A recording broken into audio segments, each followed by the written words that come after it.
Some other unwritten rules that we follow. One we've talked about a lot is if you optimise the parts, then the overall will benefit. Yes, and I think we know that it's tempting to try to optimise production, optimise sales, optimise, and yet we also kind of know that if we optimise production, we have huge batches. That doesn't optimise cost, and then we know that if we optimise production by having low quality, so we can bang things out really quickly, that doesn't optimise quality, and we know that. So we kind of know that departments have differing things they want to optimise. And yet there's still this belief, isn't there, that if we try to optimise the parts, the overall will benefit. Yeah, and you've got to look. You think of when you do a process like cooking, you want to make a really good cake. You don't think to yourself, do you know, if only I went to a better shop and got better ingredients, and my cakes would be perfect. It's probably your cooking ability that's letting the cake down. Yes. And you could probably make a really good cake if you were gifted at cake making from pretty rubbish ingredients. You'd make the best of it, and it's probably better than a rubbish cook would make out a really good ingredient. Yes. But we still have, I don't know, I still think, I could optimise my house by having a really good bathroom and a really great sitting room and a really good kitchen. Yeah, and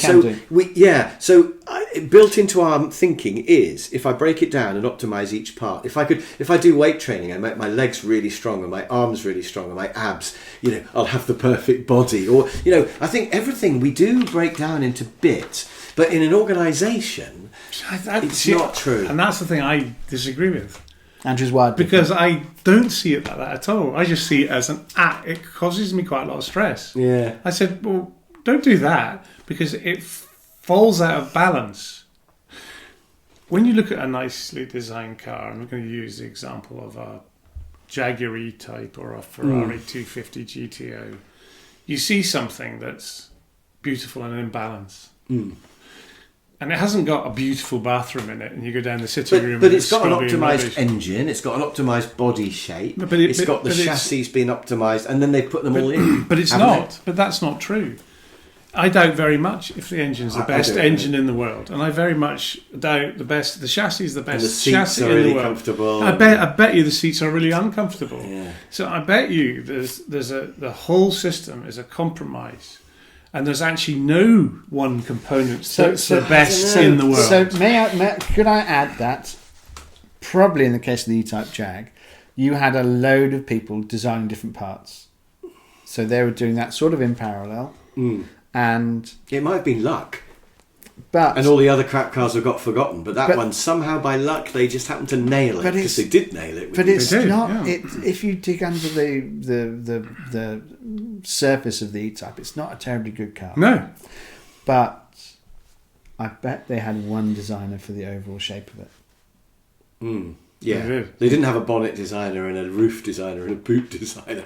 But that was true. That was true of Mini. Isionis, the Italian designer. Isionis, Isionis of the Mini. I mean, he designed it as something which was whole and complete. He put the engine the wrong way around.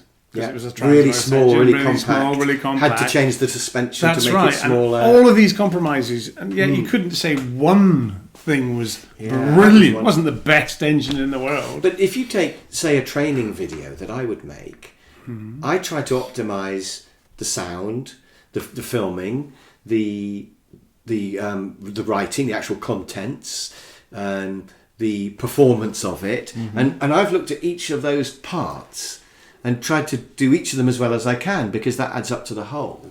So I don't know. Because that adds up to the whole. But you said that's because it adds up to the whole. Yeah. So you are discounting the whole almost in your mind because the parts have become more important in your mind's eye. I want a really good trombonist and a really good violinist in my orchestra, and there's a whole separate issue about how you get them to join up, though. Now, I think the point you're making and Andrew's making are actually the same points. And you say, in order to get the whole, as nice as it can be, you focus on the parts in the context of the whole. Yeah. And Andrew's saying he focuses on the whole. Of how the parts fit together. And what the mistake is is to divide an organisation or a project into people who are just focusing on the individual parts and to neglect to how they fit neglect together. the whole. And you're forced I'm into happy with that. Yeah. and you're forced into considering the whole because you're self-employed. The whole Yes. falls onto your lap. But naturally, you love And I the don't parts. even notice how they join up No, because no, it's no. all in my That- head because exactly. I'm one person. And that's the interesting Because thing. if I was a group of people, we'd have a whole issue of how we're going to join them up. A bit like back to driving the car, and Yeah. someone really good at steering and somebody different Yeah. is doing Yeah. the brakes. Yeah. So it's Yeah. all about that context. But I love that.